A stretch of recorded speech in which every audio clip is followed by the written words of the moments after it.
Bonjour à toutes et à tous et bienvenue sur le podcast de la Passerelle.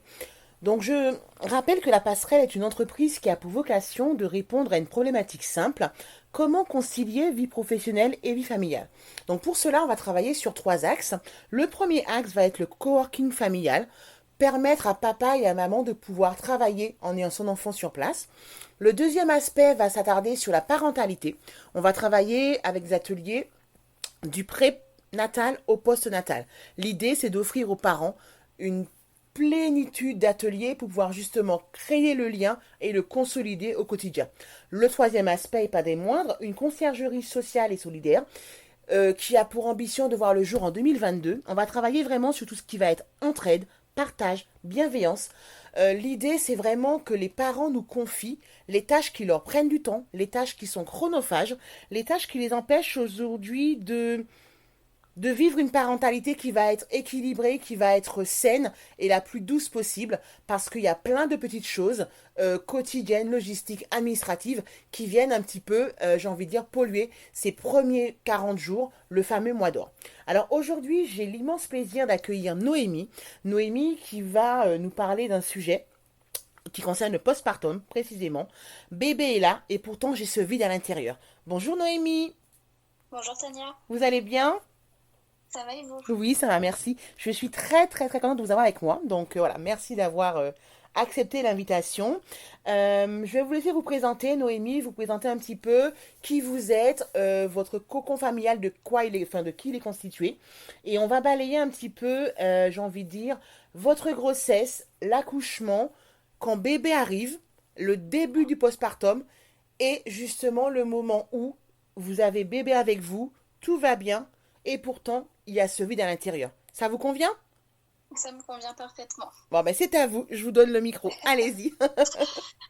Alors, donc moi du coup c'est Noémie, j'ai 24 ans, bientôt 25 au mois de janvier. Mhm. Je suis mariée avec Jérémy, ça fait un an et on est ensemble depuis bientôt 10 ans. D'accord. Et on a accueilli une petite Héloïse qui est née le 19 juin 2020. Mhm. Pour notre plus grand bonheur. Je suis infirmière aux urgences. Et voilà, on habite à côté de Châlons-en-Champagne. D'accord, ok. D'accord. Alors, Noémie, est-ce que vous pouvez nous retracer en quelques mots euh, votre grossesse jusqu'au moment où vous avez accouché? Alors j'ai eu une grossesse, on va dire, un peu particulière et je pense comme toutes les futures mamans confinées, on va dire. Donc Mhm. le tout début, c'était super. On est parti en voyage de noces à l'île Maurice. J'étais enceinte de 2 mois, La donc chance. j'avais un peu peur des vomissements. Mais au final, non, pas du tout. Tout s'est bien déroulé. Oui. Après, j'ai été arrêtée à mon 4e mois à cause de malaise. Donc, j'ai été arrêtée fin janvier. D'accord. Et puis, le confinement est arrivé. Donc, j'ai vécu une grossesse confinée. Ah oui. Donc, D'accord. Ouais. c'est comme ça. Mhm. Voilà. Tout s'est bien passé. Après, j'avais eu voilà, quelques galères, mais je pense comme toute femme enceinte. Voilà. Mhm. Et j'ai eu la chance que ma maman soit là pour l'accouchement parce qu'elle travaillait ce jour-là, elle est auxiliaire péricultrice. D'accord. Donc elle était là à mon accouchement. On a vécu un moment assez particulier. D'ailleurs, elle m'a même vouvoyée pendant que j'étais en train de pousser. Elle était à fond dans son rôle en fait. Voilà, elle était à fond dans son rôle. J'ai eu un travail pendant 17 heures, une poussée qui s'est super bien passée, mais par contre, à sa naissance, Héloïse ne respirait pas. D'accord. Elle était bleue, donc ils ont dû me l'emmener, on va dire, voilà, pour un petit peu voir ce qui se passait. Donc ils l'ont aspirée, etc. Et puis, avec mon mari, voilà, j'avais les jambes dans les étriers, et puis on se demandait ce qui se passait, on n'entendait pas pleurer. Et là, on voit un gynéco, deux gynécos, la pédiatre, une deuxième sage-femme, et on se dit, qu'est-ce qui se passe? Ouais, oui, là on commence à se poser des questions, ouais. Voilà, Mm. qu'est-ce qu'ils font à ma fille? Pourquoi elle ne pleure pas? Voilà. Tout ça, ça a été très compliqué parce que je suis dans le milieu, donc je savais très bien que si elle pleurait pas, c'est qu'il y avait un souci. Mhm. Donc c'était particulier. Puis après, voilà, au bout de... Après, moi, ça m'a semblé une éternité, donc je pourrais même pas dire combien de temps ça a duré réellement. Ouais. Donc après, voilà, elle a été sous couveuse avec de l'oxygène. Et après, je sais pas ce qui s'est passé. On a fait la tétée de bienvenue et elle Mhm. n'avait plus besoin d'oxygène. Ah! Comme si mon lait était Miraculeux. plus bénéfique, on va dire miraculeux, voilà. Et, euh, et du coup, ça a été là pour le coup, voilà, euh, elle avait plus besoin d'oxygène, etc. Donc on était vraiment soulagés. Ouais, soulagé. D'accord. Voilà. Vous êtes resté combien de temps à l'hôpital, Noémie, par rapport à Alors cette... je suis restée, j'ai accouché le vendredi et je suis rentrée le mardi matin parce que du coup elle prenait pas assez de poids avec l'allaitement. Pourtant j'avais la montée de lait qui arrivait, Ouais, mais du coup on a préféré rester une journée de plus pour bien qu'elle reprenne du poids. ouais, d'accord. Ok, Voilà. d'accord. Ça s'est bien passé globalement à l'hôpital, votre séjour? Oui, oui, après voilà, comme j'ai eu la chance d'avoir ma maman sur place, elle Mm, pouvait venir me voir, mais sinon voilà, il y avait que mon mari. Au mhm. final, c'était pas plus mal parce que j'avais pas de visite et j'étais pas parasitée par tout le monde et on a vraiment pu profiter rien que tous les trois. Voilà, ma maman, elle venait juste pour le bain Mhm. le matin, après nous laisser tranquille. Et au moins, on a vraiment pu se mettre dans notre bulle tous les trois et c'était vraiment appréciable de pas C'était... avoir de visite. Ouais, oui, c'est vrai. En fait, c'est, entre guillemets, s'il y avait un petit côté, entre guillemets, positif du confinement, c'est vraiment ça. C'est que c'était C'est ça. l'occasion aussi pour certaines familles de faire vraiment une bulle et de pas, Ouais. d'être vraiment dans leur cocon, quoi. C'est ça. Voilà. Et de profiter vraiment de tous les trois parce que voilà, elle n'était pas baladée de bras en bras. Mm. Là, au moins, c'était vraiment que nous, quoi. Voilà, c'est C'était ça. vraiment appréciable. Papa, il a fait du pot à pot ou pas? Alors, non, vu qu'il y a eu un petit peu ce souci à la Ouais, naissance, on lui a pas proposé. Moi, j'ai fait du pot à pot avec elle, avec la tétée de de bienvenue. bienvenue. Ouais, Mais après, non, du coup, on l'a habillé, mais après, il l'avait contre lui, mais avec son pyjama. avec son pyjama. D'accord, ok, Ouais. d'accord, ok. Donc, on va dire que voilà, c'est une grossesse effectivement confinée avec les épisodes qu'on peut comprendre C'est ça. lorsqu'on est enceinte. Mais globalement, Mm. voilà, une grossesse qui s'est bien passée. Oui, Un accouchement, on va dire, qui s'est globalement bien passé avec une frayeur effectivement à la naissance. Mais quand vous êtes c'est ça. sorti de l'hôpital, la petite bulle s'était formée avec votre trio. Donc j'ai envie de dire Oui, pas de soucis particuliers. Et vous êtes rentré à la maison sereine. c'est ça. D'accord, ok. Alors, donc a commencé, on va dire, le fameux mois d'or, les 40 premiers jours, le postpartum. Comment ça s'est passé réellement, concrètement, le premier mois? Vous êtes à la maison, dans votre petite bulle, avec Héloïse, votre mari. Voilà, comment ça s'est passé? Vous avez eu des difficultés le premier mois tout de suite? Ou est-ce que, voilà, c'était, j'ai envie de dire, un long fleuve tranquille? Dites-moi tout. Du coup, on n'a pas eu de visite tout de suite. Enfin, on a eu la visite de mes parents, de mes sœurs. Donc, on a fait vraiment au fur et à mesure, on va dire. Après, la famille de mon mari venait d'un peu plus loin. Donc, on s'est concentré sur le premier week-end, en fait. Donc là, c'était un petit peu plus compliqué, on va dire, parce qu'elle était vraiment toute petite et j'avais peur avec tout ce monde autour. Au final, ça s'est plutôt bien passé. Elle a fait de bras en bras. Ouais. Voilà au niveau après des visites. Après, nous concernant nous, c'est vrai que j'arrêtais pas de pleurer dans le sens où je me disais, c'est moi qui ai fait ça. Enfin, c'est c'est compliqué à dire, mais ce sentiment où on se dit on pourrait tout faire pour ce bébé Mhm. alors qu'on le connaît que depuis quelques temps, enfin que depuis quelques jours au Quelques final, jours, ouais. et on a l'impression de le connaître par cœur, et puis d'admirer en fait tous les traits de son visage et de tomber amoureuse Ouais. une deuxième fois, et là on se dit ok, mon mari c'est l'homme de ma vie, Mhm. mais mon bébé, c'est l'amour de ma vie. Enfin, c'est un sentiment où on pourrait c'est un sentiment décuplé où on pourrait vraiment déplacer des montagnes. Enfin, et je m'attendais pas du tout à ça. Et c'est vrai que je le dis encore. Hein, Oui. un enfant, l'arrivée d'un enfant, ça nous met une claque dans la tronche, hein, Bah carrément. oui. Enfin, Ça c'est la chamboule en purge fait, hein. d'émotions. Ouais. Voilà. Et j'étais pas préparée du tout à ça. Je pensais voilà, que j'allais aimer mon enfant, mais pas à ce point-là, en fait. Voilà. Entre guillemets, comme votre mari, même si vous l'aimez d'amour, c'est encore C'est un ça. autre type d'amour. Et là, on se rend compte que même si on aime énormément son mari ou voilà, ou peu importe, ou sa compagne, Mm. euh, Oui, voilà. ben l'enfant, c'est encore autre chose. Et on se dit, et ça peut peut-être faire aussi un peu peur en se disant, mais oula, ouais, c'est pas forcément évident à gérer. Je Mm. comprends. Et j'avais peur de mettre mon mari à l'écart parce qu'en fait, j'étais tout le temps sur Héloïse. J'étais Ouais. tout le temps sur elle, sur elle, sur elle. Jusqu'à un point où, au tout début, voilà, je l'ai oublié, mon mari. Je l'ai Mm. oublié dans le sens où ben, on n'avait plus de moments rien qu'à deux, en fait. Tout tournait autour d'Héloïse, même si là encore, tout tourne autour d'elle. Hein. Mhm. Mais voilà, là, on arrive à se dégager des moments à deux. Mais avant, non, c'était tout le temps avec elle. Elle dormait entre nous deux. C'était...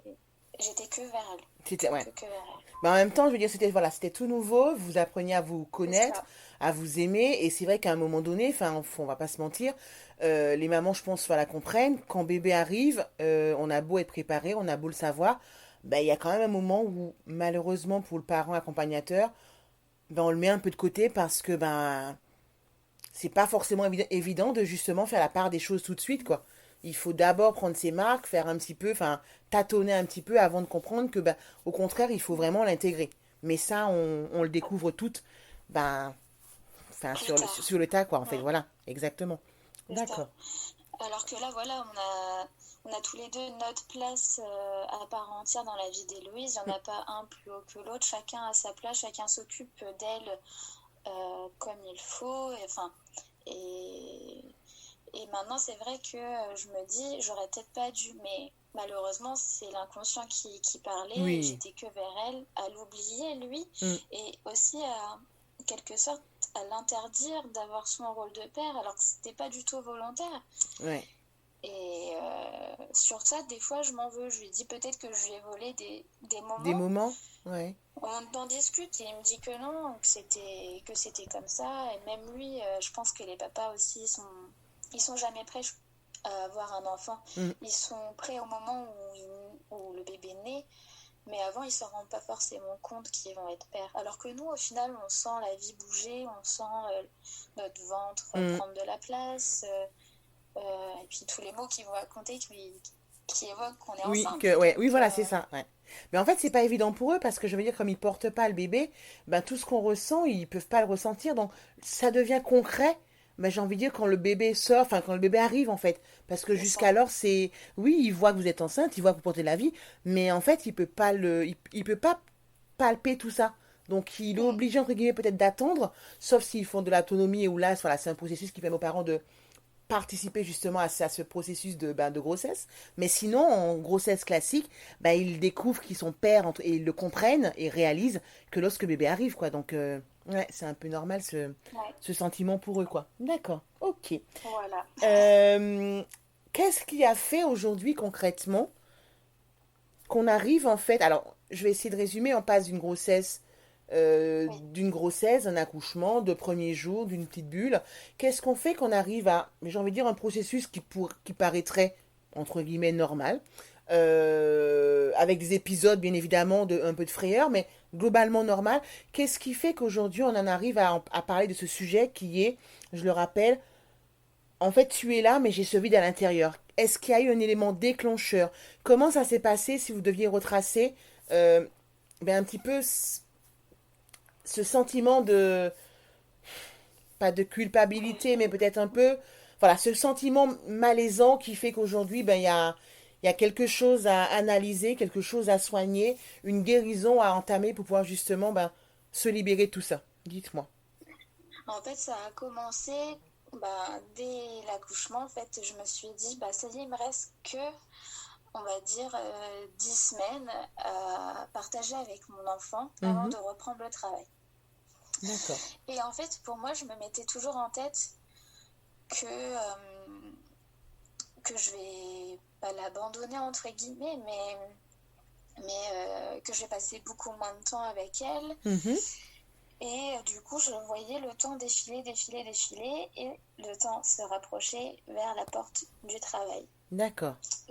Donc, en fait, je voyais que le lien que j'avais, Mhm. enfin, le cordon ombilical, on va dire, Ouais. qui est coupé à la naissance, et ben là, je le voyais se recouper une deuxième fois.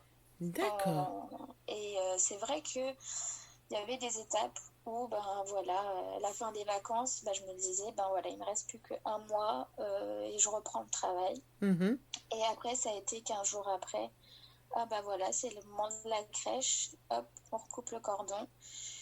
Et ben le jour fatidique où il fallait que je reprenne le travail. Et en fait, je ne pouvais pas. Parce que j'ai fait, et je pense que je le suis encore, mais bon, Mhm. voilà, c'est comme ça. J'ai fait une dépression postpartum. En fait, je voyais, alors je suis désolée pour les mots, Non, non, je allez-y. voyais Héloïse morte tout le temps. Dans le sens D'accord. où, voilà, j'ai un métier qui est compliqué, Mhm. je vois des choses que des fois on ne devrait pas voir, malheureusement. Ouais. Et en fait, je m'imaginais que Héloïse était toutes les personnes que j'avais vues, D'accord. et j'avais peur que ça lui arrive aussi. Ah oui. Donc déjà là, ça a commencé un peu voilà, je me sentais pas bien, Ouais. j'angoissais pour la reprise, donc j'ai été arrêtée 15 jours. D'accord. Et j'ai été voir voilà, une psychologue, on a discuté un petit peu de tout ça, et c'est vrai que bah, ce sentiment de grossesse inachevée ressort le plus souvent. En Mhm. fait, voilà, le fait d'avoir été confinée, que j'ai pas pu faire tout ce que j'aurais souhaité, tout ce que j'avais imaginé. Ouais, ouais. La présence du papa pendant les échographies, ça a été aussi annulé. Ah, ouais. Mm. Donc il a participé à la T1 et après il a revu que 10 jours avant que j'accouche. Donc ça a été un Ouais. petit peu un choc entre guillemets, même si voilà, à chaque fois je lui montrais en sortant des échographies les photos, mais c'est Mm. vraiment pas C'est pas pareil. pareil, quoi. C'est pas du tout pareil. Mm. Voilà. Et en fait, c'est là où j'ai dit en fait à la psychologue, j'ai l'impression que je suis vide de l'intérieur. Mhm. Et D'accord. on a développé un petit peu et je lui ai dit, j'ai l'impression que j'étais vivante quand j'étais enceinte parce Mm. que je sentais la vie, je sentais cette énergie, même si on est fatigué, mais c'est Ouais. une énergie, voilà, à fabriquer la vie, à couver la vie, à protéger cette vie en nous. Mhm. Et au final, j'ai l'impression bah, que quand j'ai accouché, tout est parti. Alors que pourtant, je l'aime tellement, ma fille. Je suis tellement heureuse avec elle, avec mon mari, mais j'ai l'impression qu'il y a ce vide. Et c'est difficile à décrire. Et après, voilà, c'est pas une généralité. Chaque femme enceinte ne va pas forcément ressentir, moi, Votre vécu? mon vécu, voilà. Mhm. Mais c'est vrai que quand j'avais partagé un petit peu ce que je ressentais sur les réseaux, il y a pas mal de personnes qui m'ont répondu, bah, en fait, je ressens la même chose que toi. Ouais. Et c'est compliqué d'en parler parce que c'est un peu tabou, parce que voilà, Mm. on a une jolie famille, elle est en bonne santé, mon mari et moi aussi. Mhm. Et pourtant, voilà, Il y a ce vide, quoi. il y a un vide que j'arrive pas à combler. Rien ne me rend heureuse à part l'extérieur au final. Enfin, mon bonheur, Mhm. c'est ma famille, mais pour moi, en fait, je ne sais même pas ce qui me rend heureuse Heureuse à aujourd'hui. l'intérieur. Voilà. D'accord. Parce que vous ressentez vraiment, effectivement, enfin, ce vide, voilà, le fait que vous n'ayez plus Héloïse en vous, vous ressentez vraiment ce vide et pour l'instant, ça contrebalance, entre guillemets, enfin, entre guillemets, dans le mauvais équilibre par rapport au Mm, bonheur qu'il y a justement à l'extérieur. c'est ça. Parce que vous n'avez Et pas c'est encore fait le deuil, compliqué, ouais. voilà, Mm. c'est compliqué à dire parce que, et c'est un peu tabou, Mm. voilà, les gens, ils vont pas comprendre pourquoi on est, entre guillemets, malheureuse alors qu'on a tout pour être heureuse. Ouais. Mais c'est ce que je leur dis, je dis je suis heureuse. Mais à l'intérieur, en fait, j'ai l'impression que je me reconnais même pas, que Ouais. je ne sais même pas qui je suis. Et quel est mon but maintenant? Alors oui, mon but, c'est d'élever ma fille, de l'aimer, de l'élever du mieux que je peux, en tout cas. Mhm. Mais mon but en tant que femme, je sais même pas, en fait. Alors oui, rendre heureuse mon mari, mais c'est toujours de l'extérieur et plus de l'intérieur. Ouais. Parce qu'effectivement, comme vous dites, c'est élever votre fille, la rendre heureuse, rendre heureux votre mari, mais à un moment donné, il va falloir, enfin, comment dire, à un moment donné, il faut que vous soyez vous aussi heureuse, pleinement Mm, et vraiment à l'intérieur en fait. Faut que c'est ça. justement vous, voilà, vous puissiez cheminer pour ben, retrouver un petit peu voilà, c'est enfin, ce qui vous motivait avant. Parce que comme vous le dites, c'est vraiment, et là vous l'expliquez super bien en plus Noémie, c'est vous rendez heureux à chaque fois quelqu'un, voilà, votre fille, votre Mm, mari, mais vous, intrinsèquement et à l'intérieur, qu'est-ce qu'il en est quoi. c'est ça. Voilà, c'est pour ça que vous avez effectivement... D'accord, ok, d'accord. Donc vous l'avez un petit peu, enfin, un petit peu sous-entendu. Vous êtes aujourd'hui, voilà, accompagné pour justement, ben, essayer de travailler sur tout ça, pour essayer de combler, pour qu'effectivement, ben, il y ait une harmonie entre, ben, le bonheur extérieur et, j'ai envie de dire, le bonheur intérieur, pour que vous puissiez, ben, retrouver et la paix et l'harmonie, quoi, qui fait que, ben, on n'est pas que maman ni femme, on est aussi une personne avant tout. Et c'est C'est important ça. que vous retrouviez, ben, voilà, Mm, cette sérénité qui fait que vous êtes Noémie, vous déjà, avant de oui. d'être avec votre mari, avec votre fille, quoi. D'accord, ok, d'accord. Mm, Ok, d'accord. Après, effectivement, comme vous disiez, tout le monde ne sera pas forcément... ça concerne pas tout le monde, mais ce qui est bien, et ce que je voulais vraiment insister avec votre partage et votre message, c'est que les mamans qui ont ce même sentiment, ben, soient bienveillantes avec elles en se disant, mais voilà, a priori, voilà, je suis pas l'exception, ça existe. Ben, ça fait hyper mal parce qu'on en souffre. Enfin, je pense que vous en souffrez encore oui, aujourd'hui. oui. Mais c'est vraiment de se dire à travers ce podcast, c'est de normaliser. Donc, je tenais vraiment à ce que vous témoigniez parce que je me suis dit, vous n'êtes pas la seule et vous l'avez vu avec vos réseaux sociaux que vous n'êtes pas la seule. Et c'était important que vous, pour moi, que vous mettiez un peu la pierre à l'édifice pour que d'autres mamans se sentent, ben, j'espère, un peu plus sereines et au moins n'aient pas ce sentiment de honte, que ce soit Mm. tabou et de culpabilité, quoi. D'accord. Ok. C'est pas, voilà, c'est vraiment pas une honte Mm, de ressentir ça, enfin en tout cas pour ma part. Euh, Tout simplement, on est humain, on a le droit de ressentir des choses et si on ressent ça, bah, c'est qu'inconsciemment il y a quelque chose qui va pas. Il faut en parler parce mm. qu'il faut pas se laisser voilà, dans la dépression, Dans la... Ouais. il faut remonter la pente. Et oui, ça fait peut-être mal des fois à entendre et à accepter surtout. Mhm, Euh, mais de se faire aider, ça peut parfois être bénéfique. Voilà, j'ai entamé des séances de sophrologie et clairement, ça fait du bien. Alors voilà, c'est pas miraculeux, hein. mhm, Il faut des séances, c'est un travail sur soi. Et voilà, après, il y a d'autres personnes qui vont faire que pleurer, pleurer, pleurer. mhm, Il y en a d'autres voilà, qui vont avoir, comme moi, ressentir ce vide de savoir bah, quelle est ma vie maintenant mhm. en tant que personne et pas en tant que maman. Et voilà, c'est pas une honte de se faire aider parce que bah, on en a besoin au final. Ouais. Non, non, mais c'est important que vous insistiez sur ces mots, mais je pense que c'est par rapport à ce que la société nous renvoie également, que ben, les mamans ont ce sentiment de honte en fait, et qu'elles n'osent même plus dire ben, je vais pas bien, j'ai besoin d'aide, parce qu'on doit tellement être des mamans, des femmes, des épouses, des superwoman qu'à un moment donné, lorsqu'on ne va pas bien, ben en fait, c'est comme si on avait quelque chose de mal en fait, alors qu'en fait non, c'est un sentiment Oui, humain, mais il y a tellement de pression, j'ai envie de dire, voilà, qu'il soit sociétal, qu'il soit familial et tout ce qu'on veut, que ben, les mamans se retranchent et ben, tombent encore plus dans la dépression parce que justement, elles n'osent pas dire ben j'ai besoin d'aide en fait, je vais pas forcément bien, j'en ai peut-être conscience maintenant, mais j'ai quand même besoin que quelqu'un me tende la main, que quelqu'un, un professionnel, m'aide. Aujourd'hui, il faut être avec la sophrologie, c'est comme vous ça. dites, c'est pas miraculeux, ça va prendre du temps, mais le processus, il est en tout cas enclenché. Ok, bon, Oui. d'accord. Est-ce que vous avez d'autres choses à rajouter, Noémie, ou pas? Ou on J'avais a... juste une dernière petite Dites-moi. chose. Oui. C'est vrai que maintenant, je suis dans une optique où, vu que je ressens plus la vie et que quand je vois toutes ces femmes enceintes, je me dis, mais quelle chance elles ont d'être enceintes et de pouvoir ressentir la vie. Mhm, Et là, maintenant, je suis comment dire, dans un sentiment d'envie. J'envie toutes les femmes enceintes. Genre, je les envie de porter la vie parce que c'est vraiment magique. Mm. Et j'ai juste envie de leur dire, mais profitez vraiment de votre grossesse. Parce que déjà, ça passe super vite. Oui, c'est vrai. Faut pas se le cacher. Même à 9 mois, on se dit, oh, c'est long, mais Non, non, ça c'est passe court. Et en fait, profitez de chaque instant et je vous envie toutes d'être enceintes. Bon, ben Voilà. voilà, on finit voilà, sur, j'ai envie de dire, sur des rires et puis une note d'espoir. Parce que voilà, Oui, comme vous dites, c'est quelque chose de miraculeux. On a la chance. Tout le monde n'a pas eu cette chance et voilà. c'est ça. On a eu la chance effectivement de pouvoir porter la vie, donc c'est miraculeux, pardon. Célébrons justement cette vie et voilà. Non, non, mais je comprends ce que vous dites.